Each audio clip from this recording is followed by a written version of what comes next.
Hello and welcome to a Junior Learning Letters and Sounds phonics video.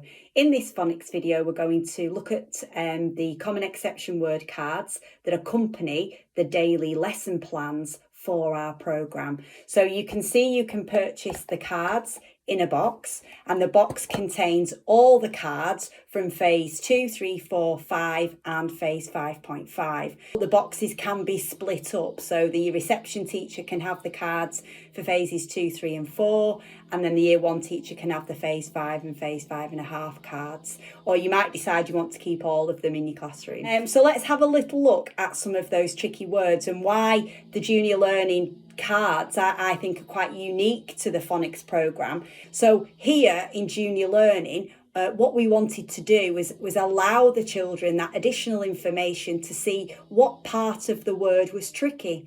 So we have this little pink icon here that symbolises the letter in the word that is the tricky part of the word. You might recognise that grapheme makes the O phoneme, but actually in this word, that word would not make sense if we decoded it. So g, o, go, that doesn't make sense. And that's why we have to teach the children some of these more tricky words early in their phonemic journey. But if we turn over the card, it essentially gives the children that additional information. So the grapheme O in this word is making the O sound.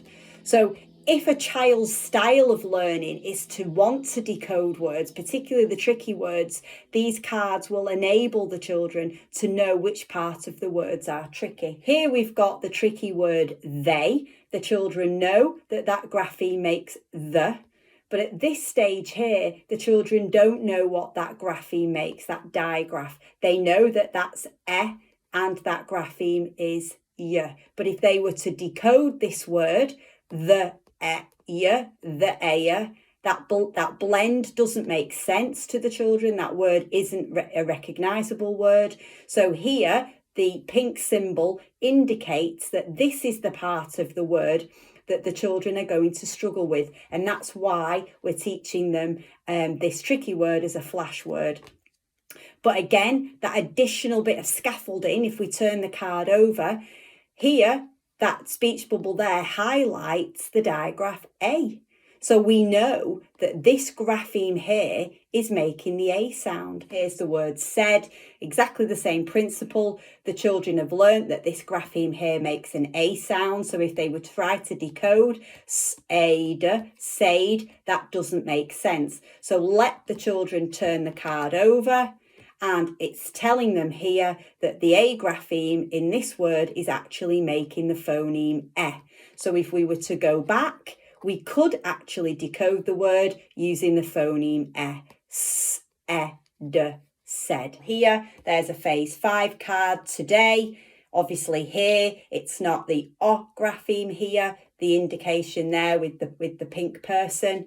So we can turn over the card and we know that the O grapheme is making a oo sound. So we can go back if the children need to have that bit of recall for decoding. T, d, a, today. And that should be a little bit easier for them. You've got the same principle here. This is one of our alternatives. In the phase 5.5 section, we've got the word people. So let's have a look at the sounds the children can decode. But we've got 2 pink symbols here. We've got this one here that the children will just look and think, well, I don't know a grapheme that has an E and an O. But if we turn over, that grapheme is making an E sound. So we know the first part of the word, p, e, p. And they know the grapheme ul, but what's the E for at the end? So we can have a look and we can see that actually it's the silent E, and actually the phoneme that the children need to be saying is just that ul sound. So we can actually blend to read p, e, p, ul, people.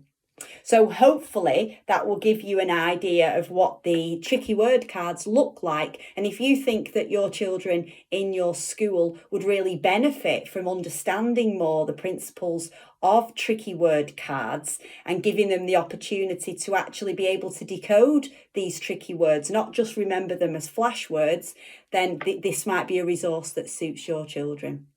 Okay, thank you.